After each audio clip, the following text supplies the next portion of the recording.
Well. Hello, everybody. Welcome to today's stream. Hope you guys are excited, because I know I am. D&D is a big passion of mine. You can tell by the icon for my channel. But it's not something I really had an opportunity to discuss at length until now. As part of our summer game week here at the D&D Newbie Sessions Discord, I decided I was going to put on my own little special event. In this case, be teaching people all about the virtual tabletop I use for my two games, Fantasy Grounds Unity. This super powerful, really in-depth virtual tabletop that does a lot of automation, a lot of really cool stuff, all on the back end, so you as the DM don't have to worry about it as much. Going over a lot of that as people are filtering in here. The event's not supposed to kick off for another 6-ish minutes, but I'm gonna give people time to filter in both on Discord here in the stream. I'm also realizing I'm getting some encoding lag, so I'm going to kill something real quick. Just trying to record this for later, but I suppose that will not be happening. 1 second.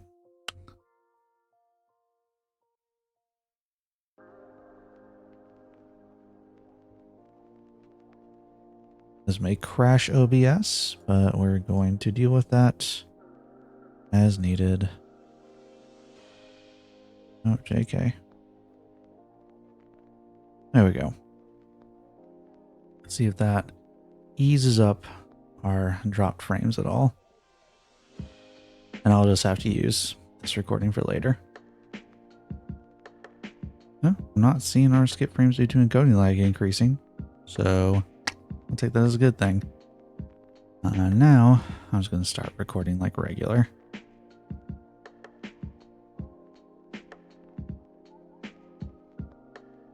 So now I'm recording and streaming. Anyway, while we got some time while people are filtering in,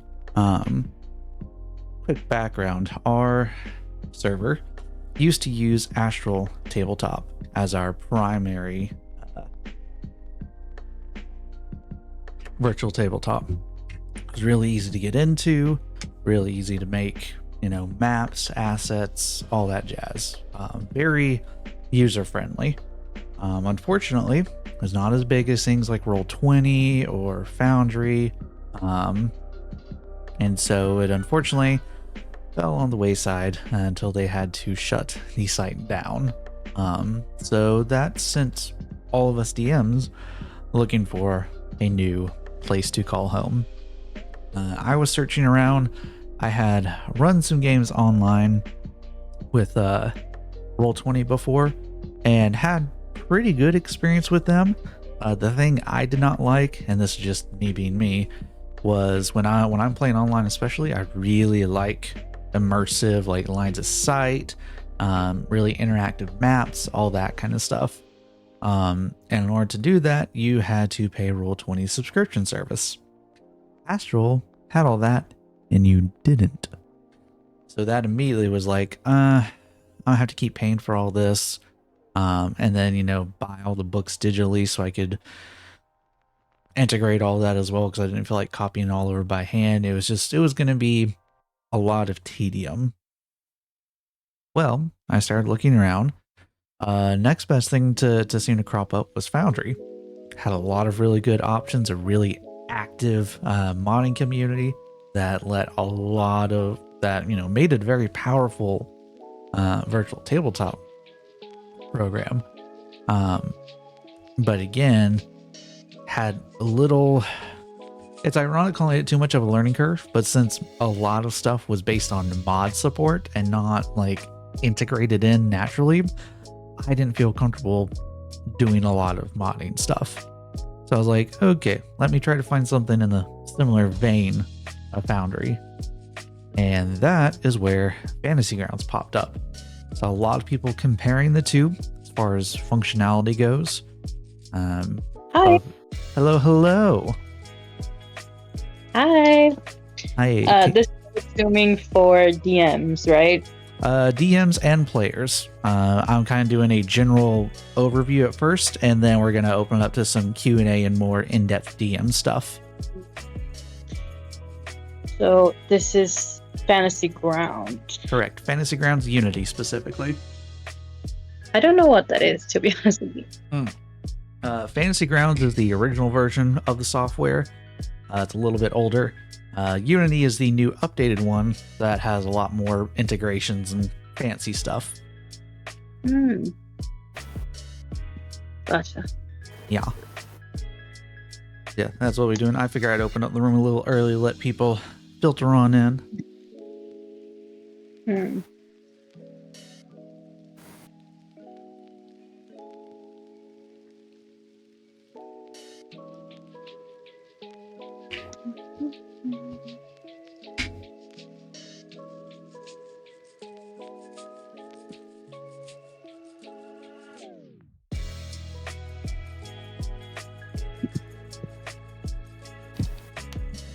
I have time to kill before my my campaign session tonight, so Nice. Well, appreciate you stopping in to give a look. See. yeah. I don't think this is gonna be helpful for me, but I'll hang out. Well, I appreciate that. Just out of curiosity, what do y'all use to play? Are y'all in person? No, we are doing. My campaign is doing Roll20. Mm-hmm. And I've also used Above BTT with one shots. Gotcha. So I've never used this one. Is this I'm assuming this is like a paid program that you buy. Yeah, there's technically two different versions of how you can pay for it. I went with the more expensive one because it's a little bit easier for my players. So there's a regular paid version where you can host games for anyone else that has the default paid version of it. And that license is, I think, like normally $35 or $40, and it goes on sale all the time. Then there's the ultimate version, which is normally like $150, but goes on sale for like $100 or less a ton. I think on Steam it was just recently on sale for like $70 for their summer sale or whatever. But what that does is it lets you run games for anyone who owns the base version of it, like the default license, or the free demo license. Because the free license only lets you like essentially play in a campaign by yourself to experiment with the software, but it don't let you host games or anything like that. But that means that I pay for the service once, and then everyone else that I run for never has to pay for it.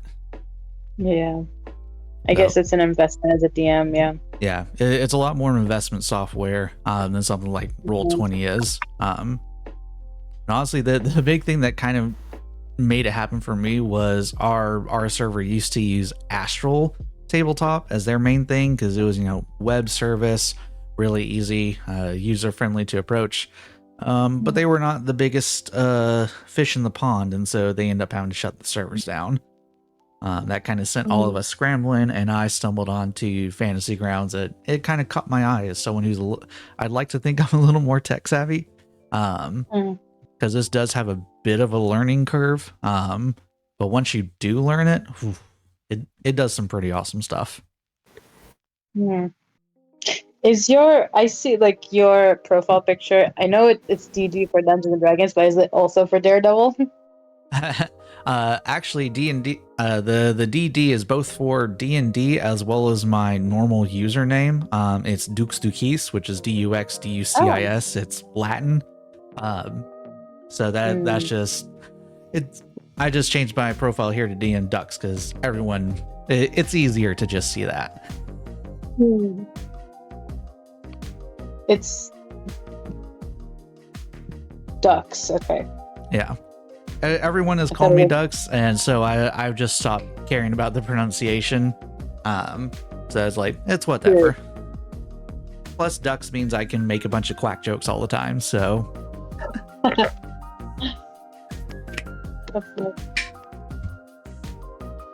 Oh no, my friend is alone in VC. Oh no! Well, bring him down here. Tell him to come hang out. You don't have to pay attention, but Yeah, I'll bring her. Hold on. Give me 1 second. No worries. Just because you were talking about all this, I just put that on my wish list. Mm-hmm. Yeah, it does a lot of stuff. Also, if you hear me talking to people that aren't here, I am live over on Twitch. It's in my bio as well. So if I refer to people that aren't here, that's why. So hello, Jedi Jet. This is a walkthrough for a virtual tabletop. If you want to play D&D online, stick around. It's going to be fun. Yeah, I'm very excited to get a few more folks in here and teach people. I know Star and a few others were especially interested in learning some more about this, so I'm excited to share. It'll be interesting since I'm pretty new on this. Mm-hmm. Have you played much before, or is this like brand new stuff for you?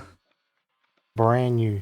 Ooh, all right. So you're gonna get to learn a little bit about the game as well as the software we use, because the demo I'm gonna be running through today is kind of a mock combat scenario to really show you what the program can do.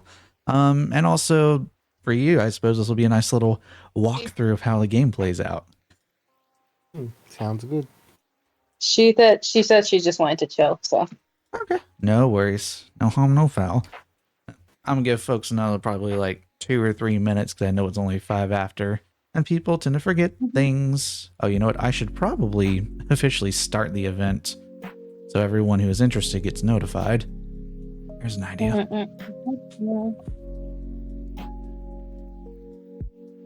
Are you guys doing any one shots this week? That's what a lot of the actual games are going to be. I personally am not, just because of my schedule. This was about the only free time I could really manage, unfortunately. But there are a lot of people running games this weekend. I think they're all filled up, but there is a ongoing wait list you can tack your name to, and history. Oh, no, I've done a couple of them. Gotcha. I was just asking. Yeah. No, because I forgot about it. I forgot about the Summer Games Week, and then I'm just now on vacation from work. I have time, so I'm like, oh, Summer Games. So I just joined at this point I've joined 2 games. I might, if I find a spot somewhere else, I might join another one. This week is gonna be D&D week. Very nice. Well, I'm glad you found a few games here. It's always nice to bring more people into the fold. Yeah, this server has been so nice and just such a fun place to hang out, and everyone's so nice, so sweet, very helpful. I'm glad you've enjoyed it.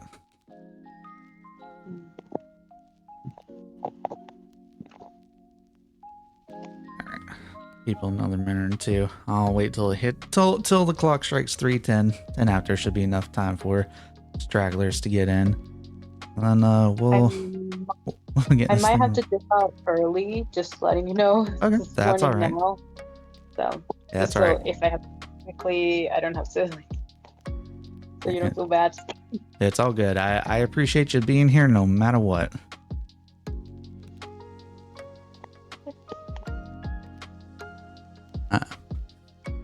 I guess I can go ahead and bring up the map just to give y'all a little sneak peek of what we'll be looking at here. Let me get the shrine open. So as you anticipate, this VTT has a built-in map function. Got a little encounter prepared up here. Y'all will see a little bit more than you would as a player, because this is just going to be run through my view. Because I can technically run 2 instances at once, so I would have a player view, but that makes things complicated, so we're just going to do DM view. So you might see a few things you wouldn't normally see on the player side. But so did you build this map in this program? No, this one I pulled from a digital module I've got. I started the 2 ongoing campaigns I have right now started in Dragon of Icespire Peak, which is a pre-done module, and this is one of the maps from it. So I've got all the digital files for it. So I was like, I'll just import this in here, throw some map lines up, and call it a day. Gotcha. Yeah. But this, I figure, was a very nice way to show off a few different combat aspects, as well as one of the, in my opinion, one of the cooler, kind of more immersive features of the software. So it's been a while since I've used Roll20, so I'm just curious, how does it handle like dark vision, devil sight, things like that? So here's the thing. I don't have a lot of experience with Roll20, and the DM that I have, I think she's new to DMing, so Gotcha. we don't use a lot of, I guess, tools that Roll20 has. Okay. So we just have like what you're looking at now, like basically just a map we look at. We're doing a Feywild adventure, so we're just looking at like just regular maps. There's no like grid or anything. Okay. We haven't really had any big encounters. So. Okay. Yeah, cool. Well, that I don't is... have a lot of experience with Roll20, so I'm not gonna be helpful. Okay, that's all right. I was just curious. So for those of you who don't know, normally, and you'll get to see this in a little bit. Dark vision does some funny stuff with your sight when it's very dark outside and there's no illumination source. So you'll get to see that in just a little bit. It's, in my opinion, it's one of the cooler things the software does. But I'm showing 3:10 on my watch now. So we're just going to go ahead and start. I hope Star pops in later because I know he was really excited to get to see some of this. So just out the gate, this is the default user interface. This is the particular skin I've got for it. I like it because it looks nice and leathery like an old book. But we're just going to jump into the combat bit, and then I'll walk y'all through a little bit more of the in-depth stuff later. So we're just going to start this combat scenario first and foremost by looking at the combat tracker. Now, I as a DM have a very in-depth view of this. I can see everyone's initiative, how much HP, temporary HP, and how wounded they are. This is one thing Fantasy Grounds does a little differently than most other VTTs, in that instead of reducing your HP, it adds up your damage. So anytime someone is hurt, they increase the amount of wounds they have, and when they heal, they decrease it. I don't know why they made that decision. It just is the way this is, and I've kind of gotten used to it by now, so it doesn't bother me anymore. But you can see here, we've got our different characters: Wittick the Wizard, Rizit the Rogue, Aurello the Bard, Barry the Barbarian. Very original names, I know. And then we've got our little cluster of acolytes that have taken over this shrine.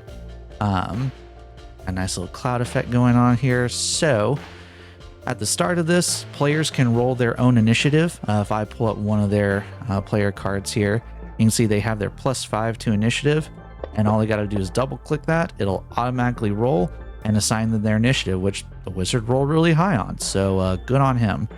I'll make sure to remember that. But I, as a DM, can roll for everyone, all the NPCs, or the PCs individually, as well as reset them. So we're just going to roll everyone's initiative and get this thing started. And I'm going to preserve Wittick's 20 because he deserves it. And so now we start the combat. And on the combat tracker, it will highlight in a border whose turn it is, so everyone knows and everyone can see who's coming up. So we're just going to start with Rizit the Rogue. And I'm actually kind of glad he's starting because he has some of the more interesting effects. So if we go to the player view mode down here, we can see exactly what they're seeing. To an extent, we still have a little bit more view because now DM view and all that. But he's gonna step out here, and let's say he wants to target good old Acolyte down here. Now, this is where it gets really cool. There are several different ways to actually make this happen. I'm just gonna open up his character sheet. So I prearranged these because I was going to make them look nice and neat, and then I realized I need to move them all so you can actually see how it works. But we open his character sheet, and it's got all his ability scores, all his saves, any special senses, a very good, quick overview of what his character is.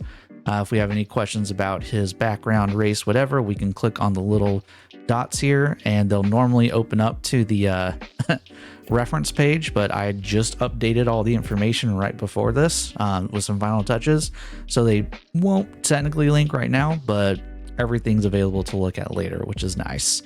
But we're going to go down to his actions here, and this is where a lot of the meat and potatoes of this software happen. So you can see we've got his daggers, his rapier, his short bow, as well as all his powers and abilities he can do. By the way, Jelly, I believe you have an open mic. So we can see, like, for example, as an Eladrin, he has Phase Step. And if I have any questions about what Phase Step does, you just click on that and it tells you, oh, as a bonus action, you can do blah, blah, blah, blah. And then each of these icons right here is a automatic effect that is programmed in the software, so you don't have to remember exactly what it does. You just drag it onto something and it works like magic. Same thing with his sneak attack here. I know if you don't have much experience playing, you may not know the frustration of this, but I know especially for more experienced folks, how many times do you ask, how many d6 of sneak attack does the rogue get at this level? Gotta go find it in the rule book, whatever. This allows you to automate it. So every time they increase, you just add an extra dice to this.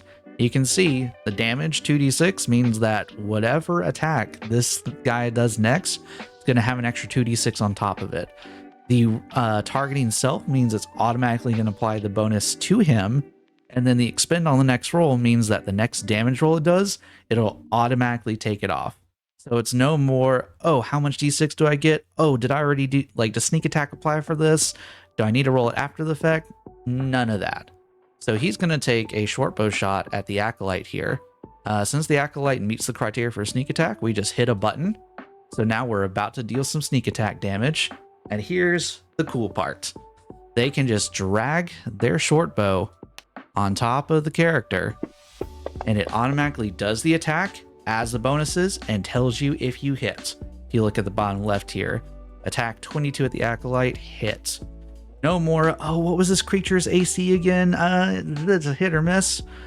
Can't tell you how many times I've forgotten is the hit, is the if the attack meets the armor class, is that hit or miss? I forget that sometimes. This removes all doubt, so we know we've got a hit. Now what do? We drag the damage on top, and it automatically adds a sneak attack to it. And now the Mr. Rizip no longer has a sneak attack because he gets that once per turn. So if he had a feat that let him do another short bow attack, he already knows he's done sneak attack damage, so he doesn't get it this second time around. And all of that with what, 2-3 clicks, as opposed to trying to remember how much sneak attack does it apply to this one. Oh, let me roll this dice and then this dice and try to add them all up. This takes care of all that for you. And I can see on my side, damage exceeds hit points by 6, which means this thing is already kaput and gone. Now we know how to deal with it.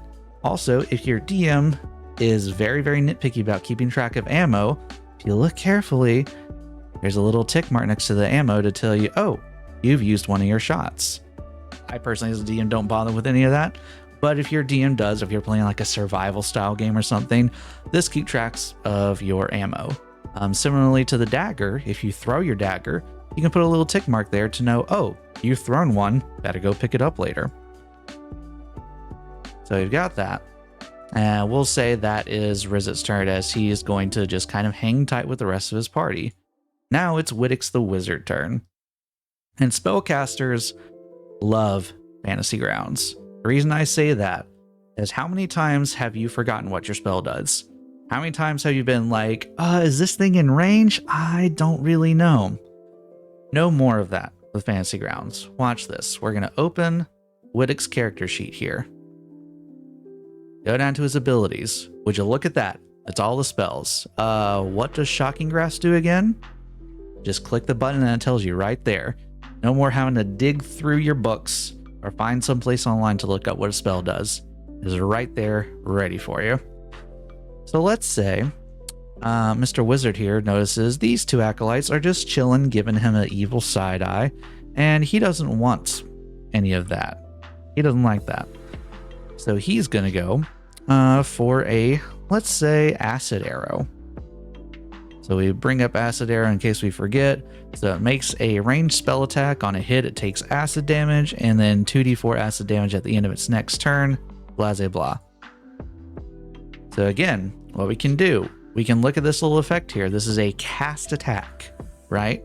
So he's going to target this one closest to him. You just drag and drop. Again, automatically does the attack roll, tells you if you hit or not, and if you did, now it drops the acid damage, and it even changes the dice color in case you weren't paying attention so you can see how much damage it's done. And then this damage ongoing effect will automatically apply damage to it after its turn. Extremely handy. But let's say we didn't do all that. Get rid of this one. We're just going to undo the damage to this acolyte. Going to undo the effect. Let's say he decided to take a different approach and he wanted to do something like Burning Hands. Say 15-foot cone. Well, while these two are in a line, pretty obvious to tell if you're going to hit them both, right? But what if he wanted to try to angle it? I present to you circle. Would you look at that? It's a 15-foot cone that you can freely move and resize as needed. So we could see if he angled it from, I mean, again, head-on shot, he's going to get them both.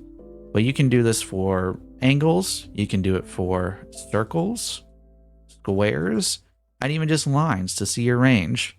Just right-click, left-click at the same time, and then it's either Shift for a square, C for a circle, or Alt for an angle. And you just right-click and left-click at the same time, and takes it away. No more guessing if a spell is going to be in range of something or something's in range of a spell or not. You can just create a spontaneous template and double check and see if it adds up. So let's say he likes the idea of burning both of these guys alive.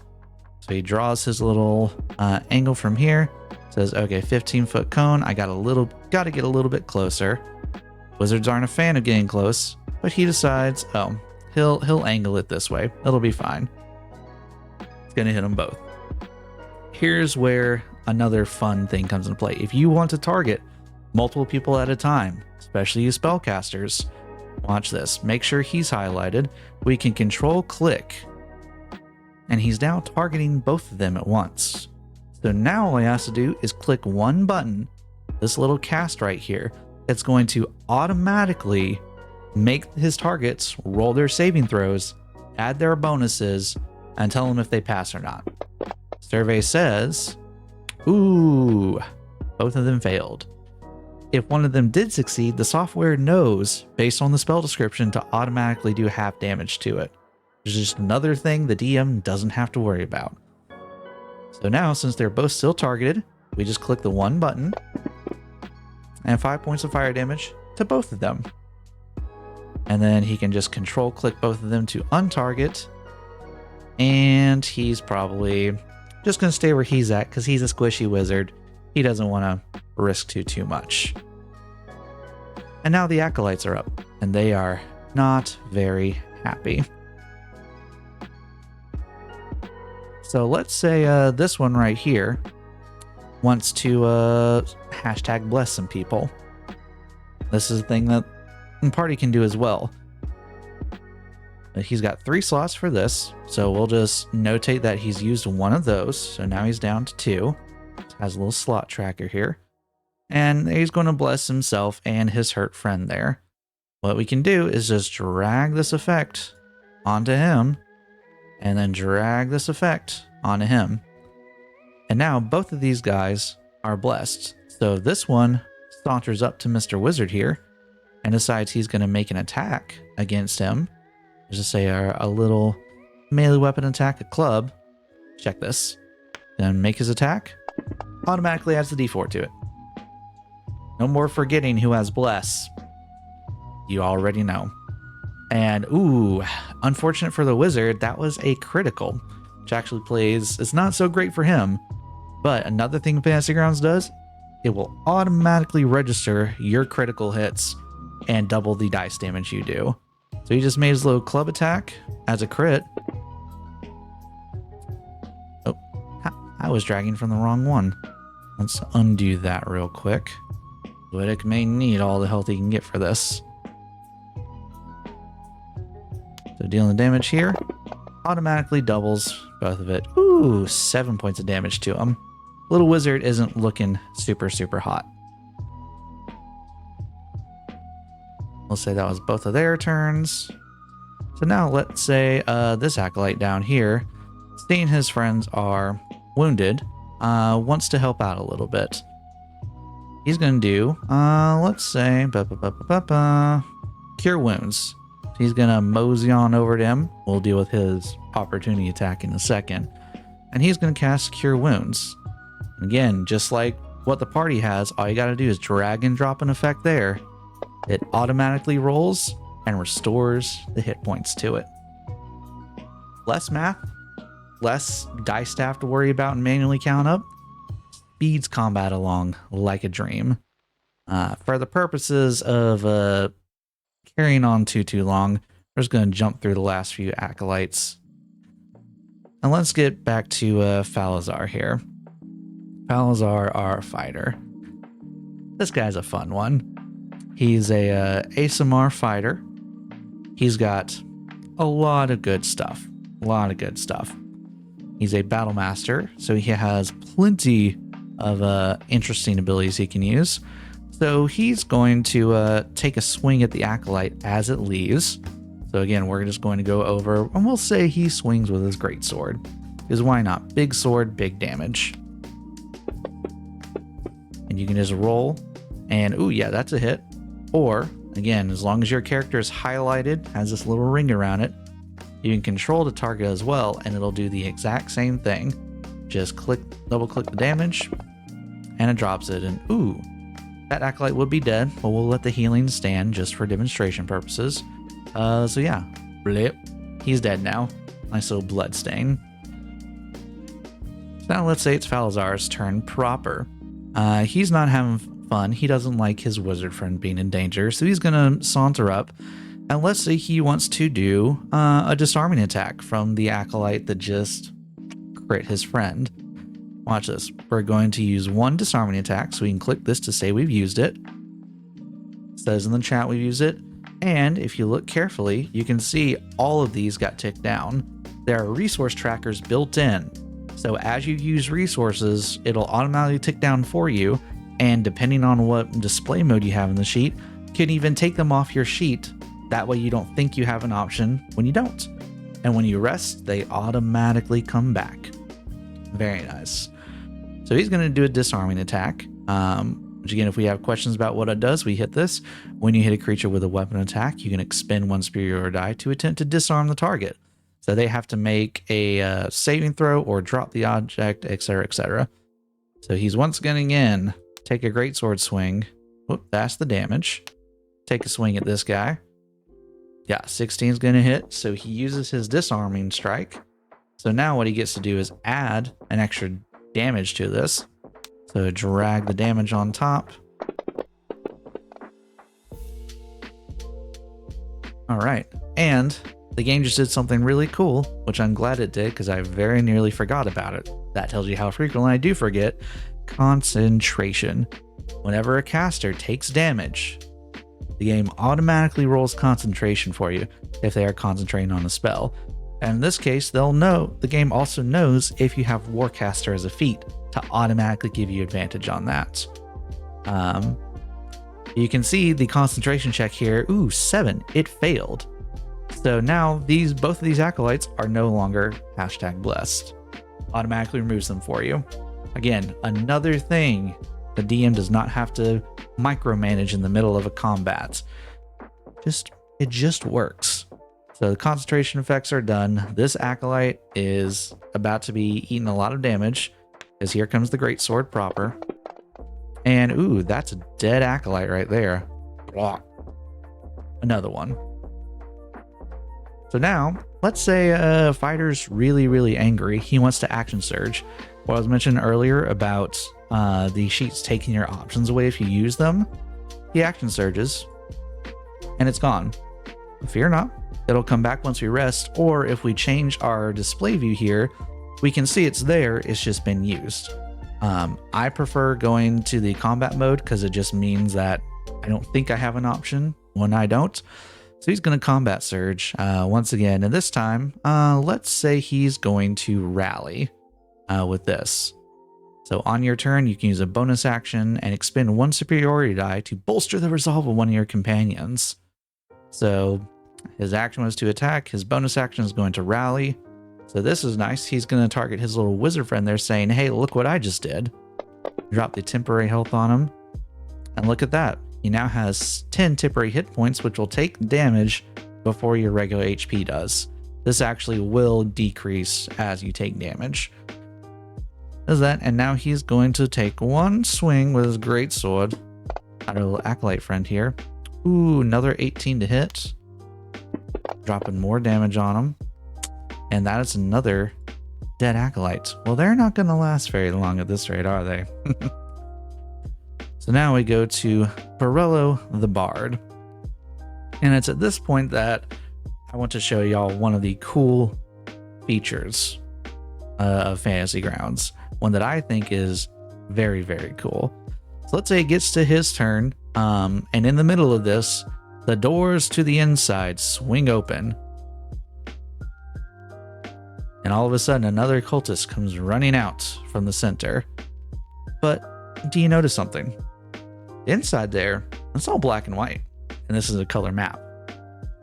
Fantasy Grounds does is whenever dark vision is in play, it automatically converts everything that doesn't have natural light into black and white. And Borello can see this because he is a half-elf. But let's look at someone maybe a little, I don't know, less fortunate. Celia the Cleric here is a variant human, no dark vision in her senses whatsoever. So she looks at this, it's still completely pitch black. So you can tell that these individuals can see this enemy because they have a pretty nice solid outline here. If you look at Celia though, she can't see. She's a human, she doesn't have dark vision. So this makes it so dark vision actually matters and can impact, to me anyway, can impact the game in the middle of combat in a lot more directly noticeable way than if you're just in the middle of a fight in the evening and be like, I got dark vision, I can see stuff. It's a little bit more accurate of a representation of what they can see. But let's say the door swings open and oh no, it's another cultist coming that way. Sure would be a shame if, we tried to, I don't know. Let's say vicious mockery them to death. Now. So once again, all you gotta do is look to see you unleash a string of insults. They have to make a wisdom throw or take psychic damage and have disadvantage on the next attack roll it makes. That sure would be a shame if they got insulted to death, wouldn't it? And just drag and drop the target, and it failed. So now it's going to take 1d4 psychic damage, and this effect, this thing is going to automatically impose disadvantage on its next attack it makes, which it probably won't get to really, but if it survives long enough, we'll see. We'll say that's the Bard's turn. Now comes Barry, our Barbarian. You notice it's got quite a lot of effects up here. That's because barbarians and dwarfs have a few natural things going on with them. In this case, the barbarian has danger sense, so it gets advantage on all dexterity saving throws that it can see, as long as it's not blind, deafened, or incapacitated. And then its dwarven resilience gives it resistance to poison damage and advantage on saves against poison effects. So we're going to say our little dwarf friend here notices these two hooligans hanging out on the right and decides he wants a piece of them. So he's going to run up and he's going to decide he wants to rage. We tick one of these off. We apply this effect. And now we can see over here, this is a lot of complicated syntax, but what it boils down to is he has advantage on strength saves, deals 2 additional damage to weapons that are tagged as melee, and resists non-magical bludgeoning, piercing, and slashing damage. And it's going to last for a minute. or until he doesn't deal or take any damage. But the game can't quite read that, so that's going to be up to the DM to keep track of. But if it manages to run its whole minute-long course, it will automatically expire at the end of that. So he's raging, he's mad. If you also notice, he has Great Weapon Master as a feat and Reckless Attack as one of his barbarian abilities. And he really doesn't like these cultists. So he's going to do both. So we hit Reckless, we hit Great Weapon Master. Great Weapon Master is going to remove 5 from our attack automatically, but add 10 to our damage if we manage to hit. Whereas Reckless Attack is going to give us advantage on all melee attacks and advantage on any attack people have coming our way. So with all these in mind, watch what happens here when he tries this Great Axe. So normally it's at +5, and we deal 1d12 plus 3 slashing damage if we hit. But he's going to swing. Ooh, 13 and an 8. So we can see this little snippet in the bottom left here had the attack with the effects of -5, but with advantage. So that -5 canceled out our +5 advantage, our +5 bonus, and then rolling with advantage dropped the 8, so a grand total of 13. This Acolyte's about to take a lot of damage. A whole lot of damage. So now we take the Great Axe and watch this thing just get eviscerated. Ooh, yeah. 13 points total, so D8 plus 5. Actually, I just realized it did not give me the +10, so that actually should have been 23 points of damage. Ooh, it's a lot. It exceeds it by a good amount either way, so that Acolyte is now dead. For the purposes of demonstration, just so you all can see how this works, we're going to take this little Acolyte here and just show you what happens now. Let's say it's going to try to hit this Raging Barbarian. It's mad, its friend just got squished, whatever. Automatically rolls with advantage because of Reckless. Somehow manages to hit this thing to deal a measly 2 points of damage. Again, if you look in the bottom here, might be tough to see, but it deals 4 damage, except it is partially resisted because of his rage effect. So it only actually dealt 2. One does not simply hit a Raging Barbarian and expect to do much. So that is his turn. So actually, now that I think about it, one other thing I can show you all, at least I believe so. Yeah, that's a dexterity save. Let's say this Acolyte, instead of trying to hit the Raging Barbarian, wanted to cast a spell on it, like Sacred Flame, for example. You know what Sacred Flame is? A dexterity saving throw. You know what he has advantage on just by virtue of being him? Well, I don't know why I didn't do that. It's a dexterity saving throw. Do I have to target him? No. Interesting. I'm not sure why it's not automatically doing that. It did that when I tested earlier. Maybe I'm doing something wrong. That's fine. So by default, you should have advantage on that. I'll double check and see if there's something else going on here. But that's the Barbarian's turn. Now let's get to Celia the Cleric. And she can't see anything inside here except the light down here.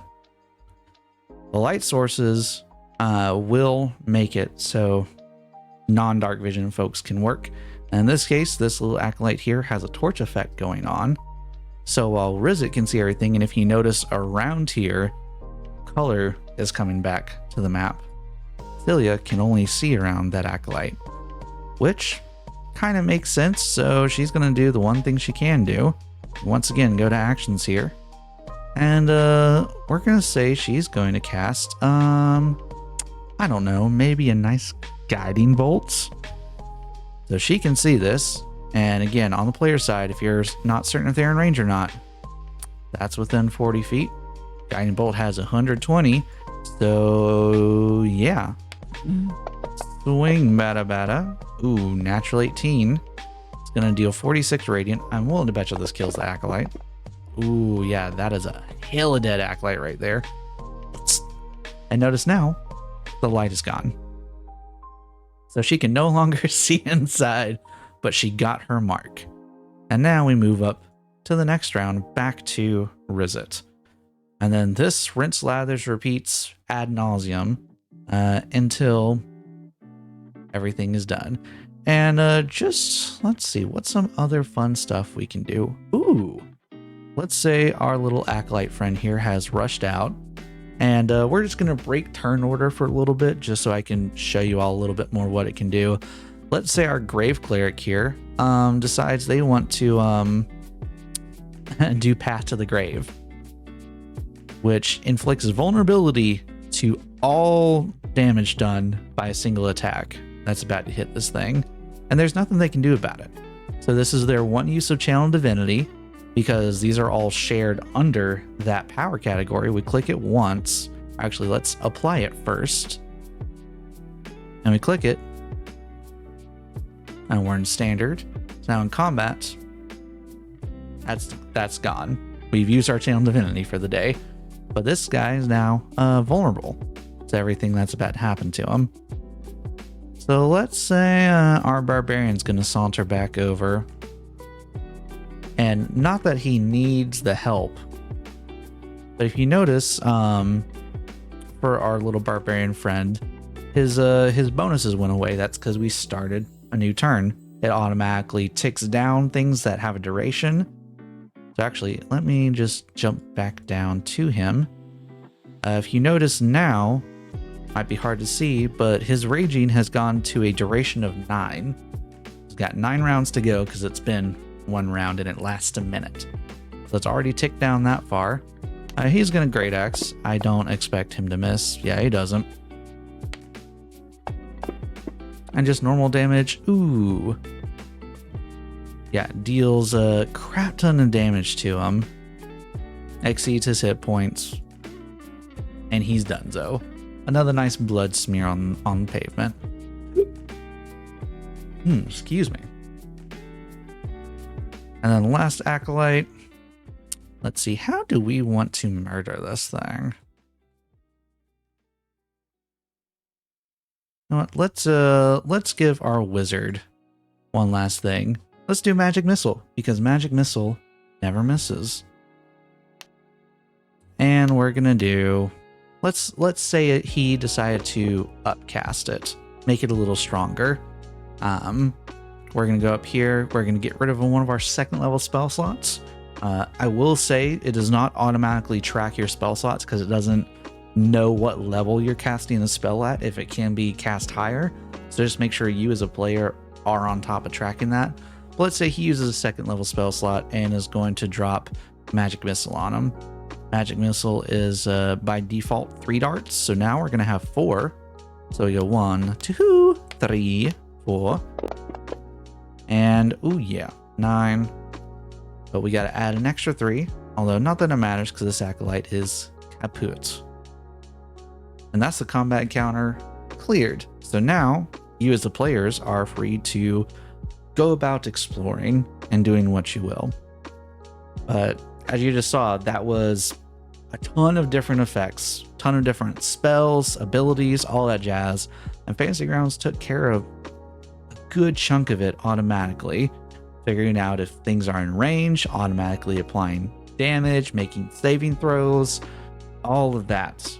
Just taking care of to where you as the DM don't have to micromanage it, and you as a player don't have to worry about remembering everything. Also, I realize I have not had special events chat open, so let me get to some of the questions though. Jelly, question that you think of them. Is this down? Yes, this is a downloadable software. You can get this either from Fantasy Grounds website or on Steam, actually.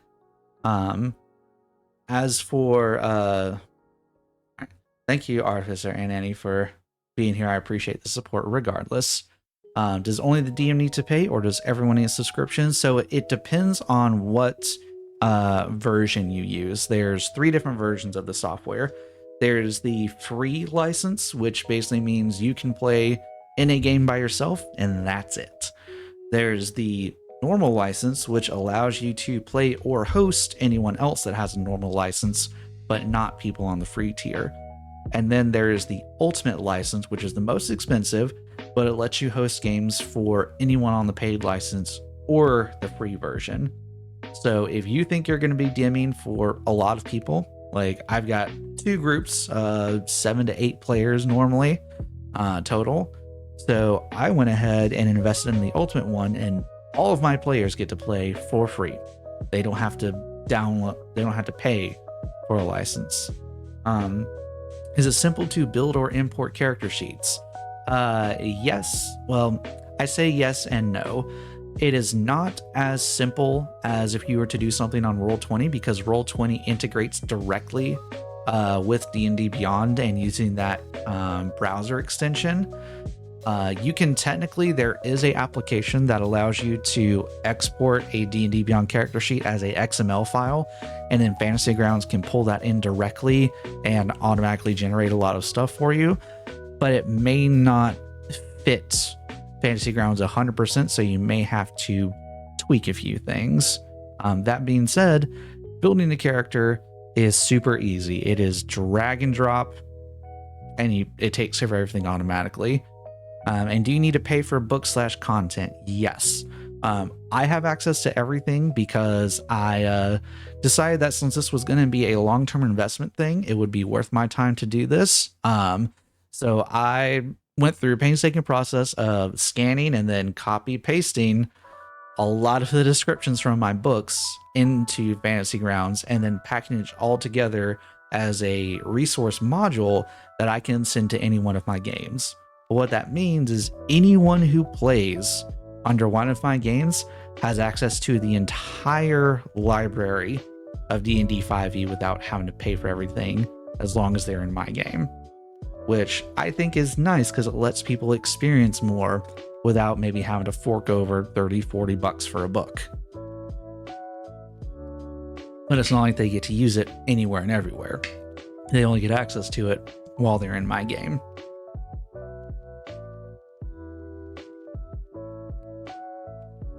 But fantastic questions. Actually, since you mentioned the character creation, if you're interested, making characters is super easy. So let's say we wanted to make one from scratch. This is where we're going to move into a little bit more of the Q&A thing, just so you can see a little bit more how it works. We can get rid of the map for now. Let's bring up our backgrounds, classes, and races. So you can adjust the UI however you want, like position wise. I just like this because it's nice, neat, and in a direct line. But I would suggest for Fantasy Grounds in particular, I would suggest adding your background, then your race, and then your class last, because it's going to automatically do the average hit points for you. And you want to make sure that all of your stats and everything are in place correctly before you do all that. So let's say we just want to build a human folk hero fighter. Why not? It's nice, simple, easy thing to do, right? So we'll go down here to human. We'll go ahead and bring this on over, and it's literally just drag and drop. Boop. And now I get to choose any of these. We're just going to go with base human, keep it simple. And you can see it automatically applied the stat bonuses as well. So I guess also figure out your stats before you apply your race to it. And then we're just going to call him folk hero. So again, just grab this, drag, drop. It's automatically put in the background. And if we go over to our abilities here, already gives us our proficiencies, languages, and our feature ready to go. And now we're going to call him a fighter. These full options are the ones that I have made. So they have all the subclasses and all that jazz. But again, it's just drag and drop. Excuse me.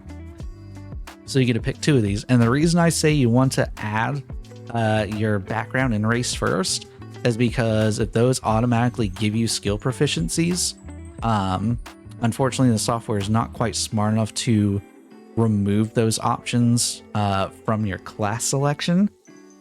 I don't know how it doesn't automatically read that, but this makes it a lot easier to make sure you don't accidentally overlap skills.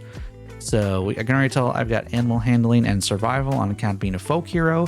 So let's say he's going to be a beefy boy. We'll give him athletics and perception.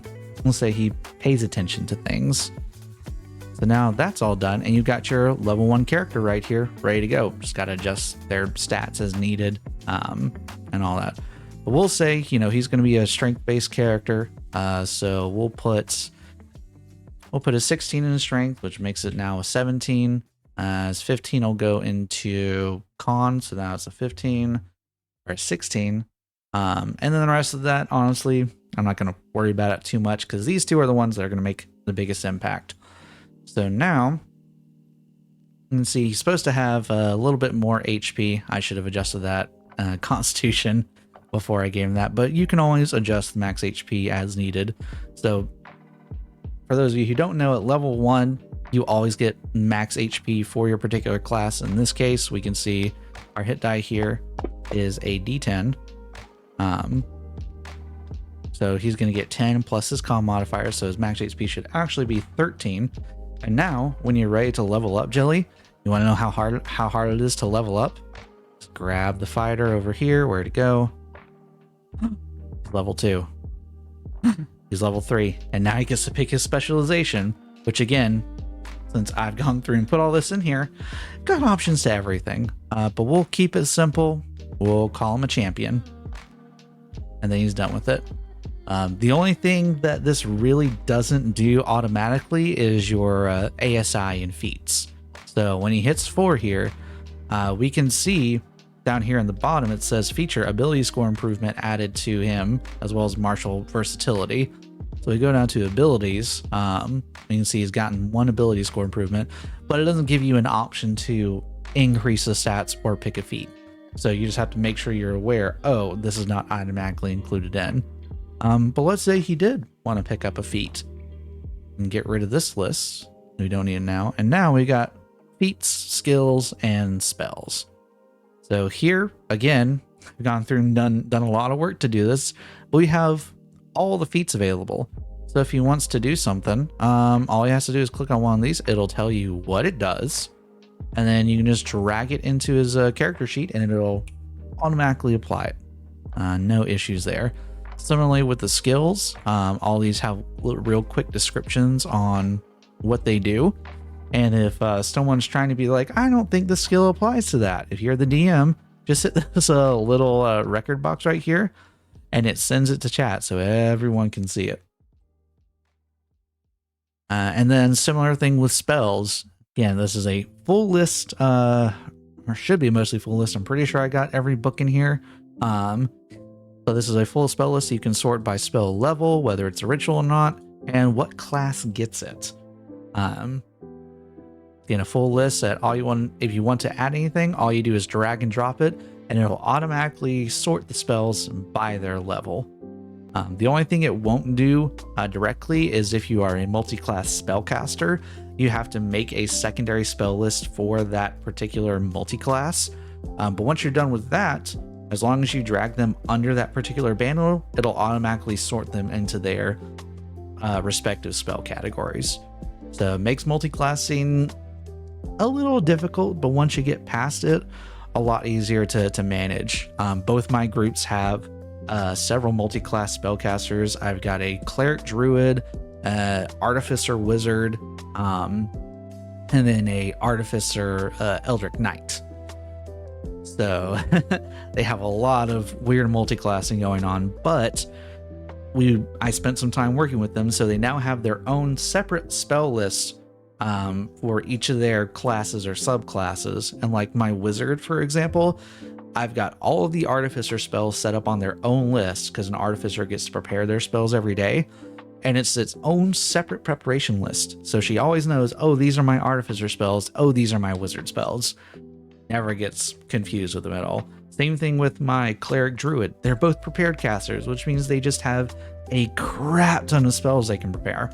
So any that are overlapped, it's unfortunate, but I've got both of them separated so they know this is how many of these I can prepare, this is how many of these I can prepare. It's a lot of work up front, but it makes it so easy later. when they're trying to swap out spells and be like, is this on the cleric or the druid list? I don't remember. It is right there, ready to go. It makes things so much easier to manage. I really like it. Now we're gonna clear all initiatives here. How much time do you spend upsetting?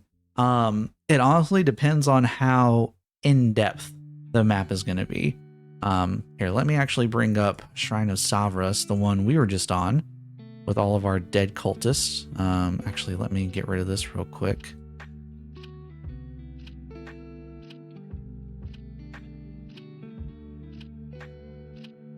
I forget where the remove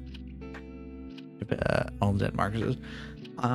Yeah, it honestly depends on how involved the map is. Let me get rid of player view. So if I unlock it, so these are all the walls I got to set up. I didn't bother with the back half because I knew we weren't going to be going around there. But you can set up walls just like you would in like Roll20 or anything like that. But then they have like terrain, which basically allows you to see through the first part of the wall and then blocks it past the second. So if there is like a large stone mound somewhere, you draw a circle around it and it basically blocks everything past the boulder, but let you see the boulder itself. Doors are things you can click on to toggle and open. Toggle walls are the same, but just a singular line. Windows allow sight but not movement. Illusionary walls block sight but allow movement. Pits are a relatively new thing where you can drop someone in the middle of it and then they can't see out of it and people can't see in it. Great for sudden pitfall traps.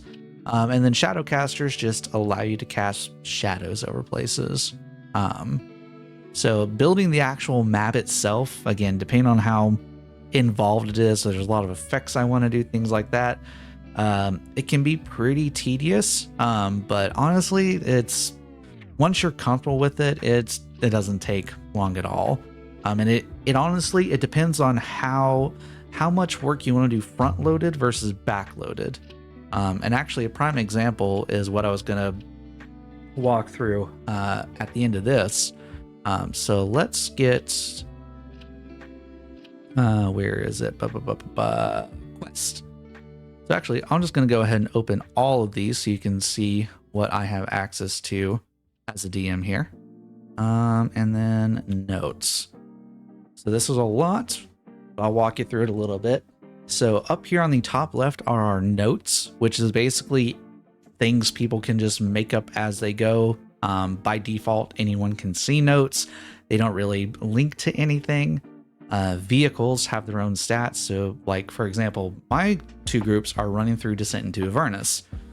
They both have vehicles. So I've made those there and have stats with them. Story is basically just cliff notes on your story beats and everything like that. The item list is there if you want to add items to stuff. But this is where we get into the meat and potatoes of things. So quests. If you generate a quest, you can assign a specific CR to the quest if it's like a specific encounter and you want to have that CR, externally available. How much XP it's worth if you track XP. Then you have a brief summary of what it is, and then there's GM notes that only you yourself can see. And this one, you can put a description, and the nice thing is you can link everything that's going to be related to the encounter. So for example, if I was running this as a session, this would be my quest: investigate the Shrine of Savras, blah blah blah. And then I have a direct link to the shrine, the map that we just used, but I also have the encounter and the parcel, which is the rewards or the loot table for the encounter. So in this case, I can make the encounter here. I can just add creatures, add their number, etc., etc. And this automatically calculates the XP for me. And then I can use this button and it will add everything to the combat tracker at once. So this is really nice. And they start off hidden, so your PCs can't see them on the combat tracker directly. And then you can do show all, or if they make dramatic entries one at a time, you can individually toggle them. Just going to go ahead and delete expose from the tracker, clean it up a little bit. So that's really handy to just make encounters. And again, like you can have a list of encounters as you go. They are over here. I've only made the one thus far. And then the parcel, as a DM, I'm sure you've run into this situation many times where you're like, okay, who in the party has this? How much gold do you guys have? Why is no one keeping track of the bag of holding? Happens all the time. My group, love y'all to death. Y'all can't keep track of anything. I can't say much because I've lost track of so many things as well. The parcel is nice because it allowed you to assign, a number of currencies and items, both magic and mundane, as a rewards encounter. So they've killed everyone in the shrine. They go loot the bodies, find the treasure chest. Huzzah, everything's done and ready to go. This is where one of the other fun parts comes. Doo-doot. Party sheet. Normally the party cannot see too much of this, but this is, as a DM tool, is phenomenal. It gives you real quick what everyone's name, race, class, and level are. Tells you how much HP they have, how many hit die they have left, their scores, their bonuses, their AC, their perception, any special defenses, any special senses they have. And from here, you can make group rolls. You can even make hidden group rolls. So let's say, you want to see if any of the party noticed the horde of zombies down at the bottom of the valley. You can set a, let's say, DC 13 skill check. You don't want anyone to see that. We'll automatically do a mass roll for them. Nice. And then there's the inventory. This tells you how much gold does the whole party have? How much do they individually have? What items do they have individually? And how much coin is in your parcel stuff. So in this case, again, all this I set up ahead of time, so there's a little bit more work on the front end. But like shrine rewards, for example, once they're done with this, we just drag this in here. It automatically adds in the gold and what items they get. And if the items are unidentified, like you can see the big red thing right there, this is what it shows up as in their inventory until they identify it. It just shows up as a bag or a deck of cards.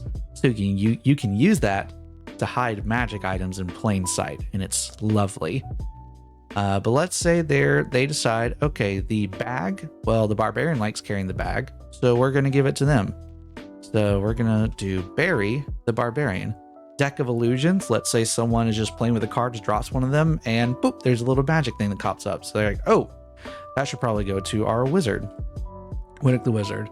And then potion of healing, they're like, the cleric's the healer, we're going to give it to the cleric because they've not moved past that. So you can assign items to them, and then all you have to do is hit one button, distribute assignment and coins. Bam. Everyone's items are added to their inventory and gold pieces are distributed evenly. And then any leftover is just in the parcel for the group to reference. And you can choose whether the group can see this in detail or not. Then this is nice if you're trying to set a formation. You can also use this kind of, not like a directly improvised battle map, but you can use this for reference just in case. I haven't experimented with this too much since they just recently updated it. Yeah. And then again, XP encounters, depending on what they're worth, you can drag this in here. It gives you a certain XP thing, and then you can award experience if you want to. And then just move on. Of course, Amethyst, thank you for being here. I appreciate the support and your time regardless. Hope you have a good one. Yeah, so you can set all this up, like just in the encounter again. Or based on the quest, you can do image, encounter, parcels, all that. And there's a million different ways to do things too. Like in my home games, for example, right now, I've actually got it. So like if I were to, where'd it go? If I were to open up the shrine, where'd the shrine go? Let's do uncategorized. There we go. Part of that, you can actually set a pin for the encounter if you want it there. So let's close all this real quick so we can see a little bit more of this. So let's say you wanted the group to have a bit more visual while they're out exploring, so they can, you know, see a general area, and then all of a sudden, oh, there's going to be an encounter or whatever. What you can do is you can actually take this encounter, just drop it somewhere on the map, and it creates a pin. And that pin links back to the encounter. So when they go by and trigger it, you just hit one button, all of a sudden everything's on the tracker. Ba-doop. And now, to quickly add them, you just drag this little red skull over here, and they're all on the map for you to quickly place. Yeah, very, very cool for world maps, because here's the thing. You can pin almost anything. I actually did this in one of the maps for the part in Avernus. They had to go through a bone maze. So at certain dead ends and certain points in the map, I actually dropped a pin that either had like some built-in damage effects for traps, or things that, like, there was one trap that gave him a level of exhaustion. Another was an encounter. So you can do all that, but you can also drop pins on like quest things, or even story, for example. And just drop this here.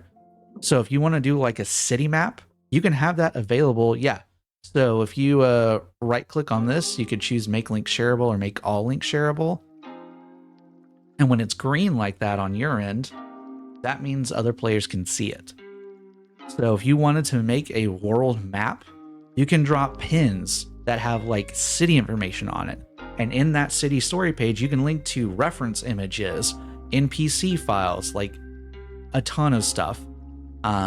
You can basically turn this into a dictionary for your players. Like, they don't have to reference an external source to get their information. If you want to put in the work ahead of time, it's all right there. I think that's what makes me the most excited about this, is because it's like, it's not only a competent virtual tabletop for combat running, it's like a good general reference tool and a good like lore keeping, note keeping tool. It's all that and then some, all wrapped into one nice, neat